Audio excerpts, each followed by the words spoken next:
we have passed an act called Contempt of Court Act 1971. Court action. So court action, the commission is not issued allowing giving protection or the control is not issued certificate. പറഞ്ഞ date തന്നില്ല, കുറച്ച് ദിവസം നമ്മൾ wait ചെയ്തു. നമ്മൾ നേരെ ഹൈക്കോടതി പോയിട്ട് contempt of court case is filed against the control of examiner അല്ലെങ്കിൽ concerned person. And contempt of court act provides the court can punish that person. നമ്മൾ കണ്ടന്റ് ഓഫ് കോർട്ട് ആക്ട് ഉണ്ടാക്കിയപ്പം it classifies content of court into two types of contempt of court are there. Contempt of court can be classified into two. ഏതൊക്കെയാണ്? Civil and criminal. Contempt of court is classified into civil and criminal. Contempt of court can be classified into civil and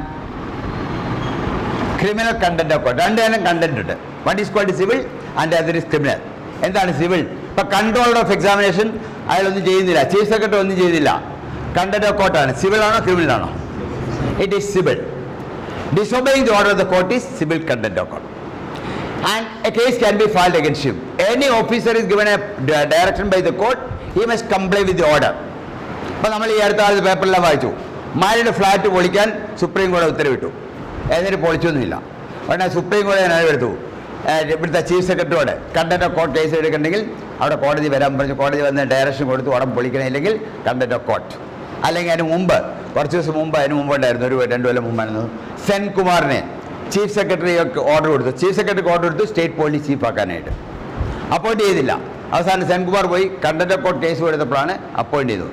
anybody who does not obey the order of the court, contempt of court case can be taken. അപ്പോൾ civil contempt means you disobey the order of the court, that is civil contempt. And criminal contempt means criticizing the judiciary. Criticizing the judiciary amounts to criminal contempt of court.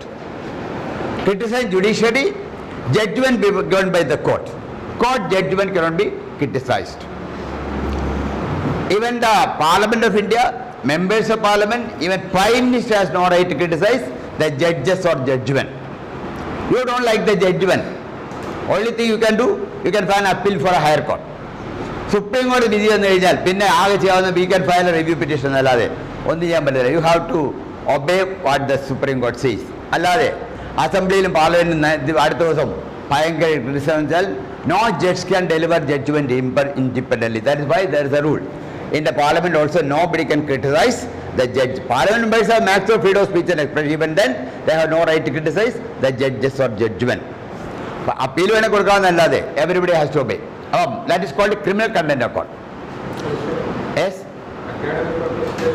There can be discussion, academic discussion. ഇപ്പോൾ law students ആണ്, അല്ലെങ്കിൽ നമ്മൾ case പഠിക്കുന്നവർക്ക് there can be an academic discussion.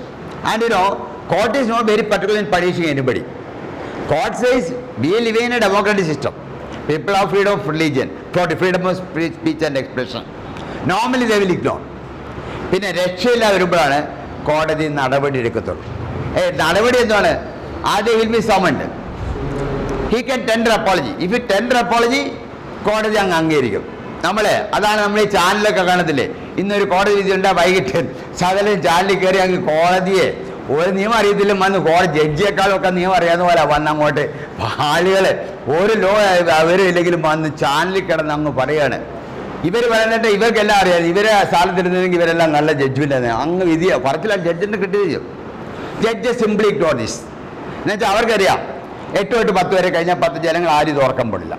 പക്ഷേ ഇവർക്കെതിരെ content of court എടുത്താൽ ഇവർക്ക് undue പബ്ലിസിറ്റിയാണ്. പിറ്റേ ദിവസം പേപ്പർ ഇന്നാളിനെതിരെ കണ്ടന്റ് ഓഫ് കോർട്ട്. നടപടി എന്താ? കോടതി വിളിക്കുമ്പോൾ അവിടെ കൈ കെട്ടി അപ്പോളജൈസ് ചെയ്താൽ മതി. If you tender apology that be accepted. അല്ല, court is not very particular in punishing anybody. നമ്മൾ എന്ന് പറഞ്ഞ് തെറ്റുപറ്റി വായിച്ച ആവേശത്തിൽ പ്രസംഗിച്ചാണെന്ന് പറഞ്ഞാൽ കോടതി അനുഭവിക്കും.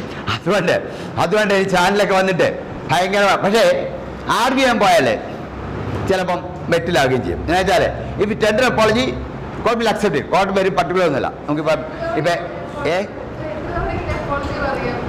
1-2 പ്രാവശ്യമൊക്കെ സംഭവിക്കും. പക്ഷേ കണ്ടിന്യൂ ഇപ്പം കൺട്രോൾ ഓഫ് എക്സാമിനേഷൻ സർട്ടിഫിക്കറ്റ് കൊടുത്തില്ല. ആദ്യത്തെ പ്രാവശ്യം വന്ന് അബദ്ധം പറ്റി, രണ്ടാമത്തെ പ്രാവശ്യം അബദ്ധം പറ്റി, മൂന്നാമത് അയക്കാൻ സുപ്രീം കോടതി നിറം മാറും. സുപ്രീം കോടതി ആദ്യം ആൾ മൂലയ്ക്ക് പിടിച്ച് നിർത്തും, വരെ കുറച്ച് നിൽക്കാൻ പറയും. ചീഫ് സെക്രട്ടറി ആണെങ്കിലും പിടിച്ച് അവിടെ നിർത്തിയിട്ടുണ്ട് ഇവിടെ. അതെ. ഇപ്പം public meeting should not be held on public റോഡെന്ന് ജഡ്ജി പറഞ്ഞു. അപ്പോൾ ഇവിടുത്തെ ഒരു നേതാവ് ഈ ജഡ്ജിമാരെല്ലാം ചുംബന്മാരെന്ന് പറഞ്ഞു. പക്ഷേ കേസ് വന്നപ്പോൾ അദ്ദേഹത്തിന് എളുപ്പം ആർഗ്യമായിരുന്നു, ഞാൻ അബദ്ധത്താ പറഞ്ഞാലേ. പക്ഷേ പുള്ളി എന്ത് ചെയ്തു, അത് ജസ്റ്റിഫൈ ചെയ്തു. ചുംബന് വേറെ അർത്ഥമുണ്ട്, ദേവലോകത്തുള്ളവരെന്ന് ആ ഉദ്ദേശമാണ് ഞാൻ ഉദ്ദേശിച്ചതെന്ന് പറഞ്ഞു. അപ്പോൾ കോടതി അംഗീകരിച്ചില്ല, മാക്സിമം പണിഷ്മെൻറ്റ് കൊടുത്തു. പിന്നെ സുപ്രീം കോടതി പോയി, സുപ്രീം കോടതി ഈ ആർഗ്യുമെൻ്റ് അംഗീകരിച്ച പണിഷ്മെൻറ്റ് കൊടുത്തു. അപ്പം സാധാരണ ഇതിൽ നമ്മൾ അപ്പോളജി ടെൻഡർ ചെയ്ത ഇപ്പോൾ കുറച്ചോളം പേപ്പറുണ്ടായത് കർണാടകത്തിലൊരു IAS ഓഫീസർ കണ്ടിന്യൂസ് ആയിട്ട് ഈ ഓർഡർ വയലേറ്റ് ചെയ്യുക. അയാളുടെ ഒരു ഹോബി പോലെയാണ്. ഏത് ഹൈക്കോടതി ഉത്തരവിട്ടാലും അയാൾ വയലേറ്റ് ചെയ്തു. അവസാനം 1 മാസത്തേക്ക് ജയിലിൽ വിട്ടു. 1 മാസം ജയിലിലായിരുന്നു. അപ്പോൾ ചിലപ്പോൾ നമ്മൾ ഈ പഠിപ്പിക്കുവാൻ ചോദിക്കും, ഈ ഇരിക്കുന്ന ജഡ്ജെ കണ്ടന്റ് ഓഫ് കോർട്ട് കേസ് എടുക്കാമെന്ന് ചോദിച്ചാൽ നമുക്ക് ഇതുവരെ പരിചയമില്ല, എക്സ്പീരിയൻസ് എന്ന് പറയാൻ പറ്റത്തില്ല. ഇപ്പം കർണൻ എന്നൊരു ജഡ്ജി ഉണ്ടായിരുന്നു. കർണൻ മദ്രാസിലെ ഹൈക്കോടതി ജഡ്ജിയായിരുന്നു, പിന്നെ കൽക്കട്ടയിൽ പോയി. അദ്ദേഹം സുപ്രീം കോടതി ജഡ്ജിമാരെ അനാവശ്യമായിട്ട് ക്രിട്ടിസൈസ് ചെയ്തു. അവസാനം അവർ കേസെടുത്തിട്ട് വരാൻ പറഞ്ഞു. ഇദ്ദേഹം ചെന്നില്ല. അവർക്കെതിരെയാ. ഇങ്ങനെ മദ്രാസിൽ നിന്ന് കൽക്കട്ട ട്രാൻസ്ഫർ ചെയ്തപ്പോൾ തൊട്ട് പുള്ളി അങ്ങോട്ട് എതിരക്കാൻ തുടങ്ങി. അവസാനം കൽക്കട്ട ചേർന്നിട്ട് പിന്നെ ഇവരെല്ലാം കറക്റ്റാണ്, ഇവർ കാശ് വാങ്ങിക്കുന്നു, ഒരുപാട് പരാതി. അവർ പറഞ്ഞു അവിടെ വരാൻ പറഞ്ഞു, കണ്ടന്റ് ഓഫ് കോർട്ട് കേസ് എടുക്കുകയാണ്, വരാൻ പറഞ്ഞു. ഇദ്ദേഹം ചെന്നില്ല. 6 മാസത്തെ ജയിൽ ശിക്ഷ കൊടുത്തു. അപ്പോൾ ജഡ്ജി ആയിരിക്കുമ്പോഴാണ് 6 മാസത്തെ ജയിൽ ശിക്ഷ. അദ്ദേഹം ഒളിവിലങ്ങ് പോയി. ആ സമയത്ത് റിട്ടയറും ചെയ്ത് കഴിഞ്ഞിട്ടും 2 മാസത്തെ ആളിനെ കണ്ടില്ല. ഒരു ദിവസം ആൾ പൊങ്ങി, അത് കഴിഞ്ഞ് ഇവിടെ ജയിലിട്ടു. 6 മാസം ജയിലിലായിരുന്നു. അപ്പം ജഡ്ജി ആണെങ്കിൽ ശരി, nobody should criticize the judgment. പക്ഷേ സാധാരണക്കാർ ക്രിട്ടിസൈസ് ചെയ്താൽ കോടതി ഞങ്ങൾക്ക് ഇഗ്നോർ ചെയ്യും. ഇപ്പം നമ്മൾ വളരെ ക്രിട്ടിസൈസ് എന്ന് പറഞ്ഞാൽ ആരും ശ്രദ്ധിക്കത്തില്ല. പക്ഷേ ഇന്ത്യൻ പ്രൈം മിനിസ്റ്ററാണ് ക്രിട്ടിസൈസ് ചെയ്തെങ്കിൽ naturally action will be taken. That's why content of court case. അപ്പോൾ ഈ രണ്ടും കണ്ടന്റ് ഉണ്ട്, civil content and criminal content. Someday they will ask a question, what is the maximum punishment for contempt of court? Maximum punishment for contempt of court is 6 months simple imprisonment. 6 months simple imprisonment and or a fine of rupees 2,000. 6 months simple imprisonment and or a fine of rupees 2,000. That's the maximum punishment. അപ്പോൾ maximum പണി ഇപ്പോൾ കേരളത്തിൽ നേരത്തെ ശുംഭൻ എന്ന് പറഞ്ഞുകൊണ്ട് അദ്ദേഹത്തിന് 6 മാസം കിട്ടി. ജസ്റ്റിസ് കർണനും 6 മാസത്തെ punishment, maximum punishment was given. അപ്പോൾ കോടതിക്ക് വേണമെങ്കിൽ 1 മാസം പണിഷ്മെന്റ് ആക്കാം, ചിലപ്പം വാണിംഗ് കൊടുക്കാൻ എന്തും ആകാം.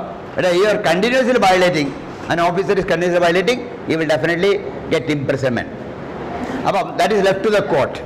അപ്പോൾ കേരളത്തിലെ സുപ്രീം കോടതി പറയുന്നുണ്ട് ഈ ഉദ്യോഗസ്ഥന്മാരെയൊക്കെ വിളിച്ചാൽ മാന്യമായിട്ട് പെരുമാറുന്നത്. പക്ഷേ കുറച്ചാൾ മുമ്പ് കേരളത്തിലൊരു വാർത്ത ഉണ്ടായിരുന്നു, ഒരു ചീഫ് സെക്രട്ടറി, അന്ന് അദ്ദേഹത്തിൻ്റെ പേര് മോഹൻകുമാർ, അദ്ദേഹം ചീഫ് സെക്രട്ടറി ആയിരുന്ന കാലത്ത് കണ്ടന്റ് ഓഫ് കോർട്ട് കേസ്, അദ്ദേഹം കോർട്ട് സൂട്ടൊക്കെ ആയിട്ട് അവിടെ ചെന്നു. പക്ഷേ ചൂട് കാലത്ത് അവിടെ പിടിച്ച് ഒരുപാട് നേരത്തെ അവസാനം ആരൊക്കെ പറഞ്ഞിട്ടാണ് കസേര പോലും കൊടുത്തതെന്ന് പറഞ്ഞു. അങ്ങനെ ചിലപ്പം കോടതി, പക്ഷേ കോടതിയുടെ മുമ്പിൽ പിന്നെ എല്ലാവരും ഈക്വലാണ്, ഒന്നും ചെയ്യാൻ പറ്റത്തില്ല. കോടതി ഉത്തരവിട്ടാൽ പിന്നെ അത് ഫോളോ ചെയ്തേ പറ്റുള്ളൂ. ഏതായാലും that is a mandamus petition ഉണ്ട്, അത് നടപ്പിലാക്കിയില്ലെങ്കിൽ contempt of court case can be taken and maximum period punishment is 6 months imprisonment.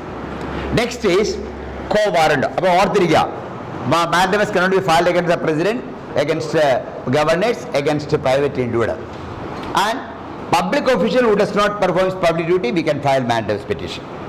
Next is quo warranto. Quo warranto means by what right or by what authority. By what right or by what authority? എന്ത് അധികാരത്തിലാണ്? Here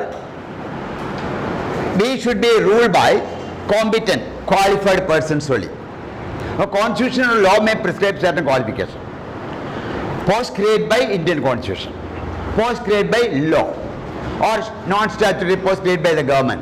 In these, people must be qualified. If you are not qualified, we can file a case, and then the court will ask him, by what right you are holding the post? You are not qualified. Then by what you are holding the post? And if you cannot give a satisfactory explanation, it can be removed by the court. പിന്നെ നമ്മുടെ ക്ലാസ്സിൽ പറഞ്ഞ ഒരു മന്ത്രി 6 മാസം MLA MB കുഴപ്പമില്ല, ഒരു മന്ത്രിയായി 6 മാസം കഴിഞ്ഞ് 7 മാസം കഴിഞ്ഞ് MP ആയിട്ടില്ല, മന്ത്രിയായിട്ട് തുടർന്നു. We can file a quo warranto petition.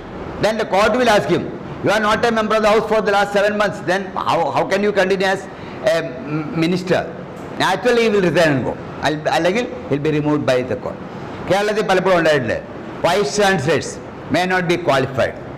അപ്പം വൈസ് ചാൻസലർ നോട്ട് ക്വാളിഫൈഡ്. ഇപ്പം MG യൂണിവേഴ്സിറ്റിയിലെ 2 വൈസ് ചാൻസലർമാർ അടുപ്പിച്ച് മാറേണ്ടി വന്നു. So case can be filed. ഇപ്പോൾ കോടതി ചോദിക്കും by what right to hold you are not qualified to be vice chancellor, by what right to hold the post, then court can order removal. So this is a very important power given to the court to remove persons who are not qualified, but still